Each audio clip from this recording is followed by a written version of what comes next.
School boards across Virginia are under fire from some constituents who say new policies on transgender students violate their religious beliefs. The Wise County, Virginia School Board passed changes to its transgender policy to be in accordance with Virginia School Board Association recommendations. Tonight, several Southwest Virginia residents rallied in front of the school board building.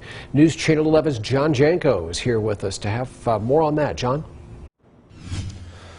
About 70 people gathered outside the Wise County School Board building to rally against new transgender policies, but they aired their grievances to an empty building because there was no school board meeting tonight. The protesters showed concerns for what they say is their children being forced to share bathrooms with transgender students. The state's model policy says students should be allowed to use bathrooms and locker rooms corresponding to their gender identity. It also says if schools have gender-neutral facilities, they should be available to all students. They say the policy is a continuation of an ongoing effort to remove Christianity from schools.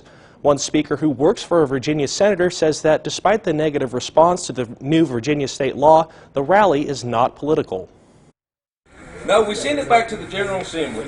Let the legislators fight it out. We got an election coming up this November, and I didn't come here to preach politics. We got to get that much out rich. A member of the Wise County School Board said there is no planned discussion on the transgender policy after the board passed the changes unanimously 2 weeks ago.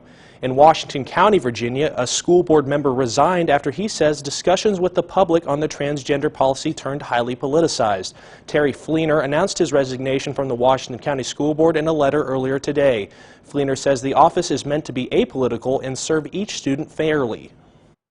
The comments that were made in the meeting were certainly directed at those individuals, those transgender or LGBTQ individuals, as them being a different class of people, if you might say, than and not worthy of any respect by the school system.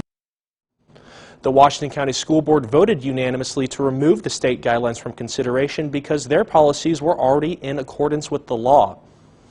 Now, under state law, those policies consistent with the state's model policy must be in place before each district starts school this fall.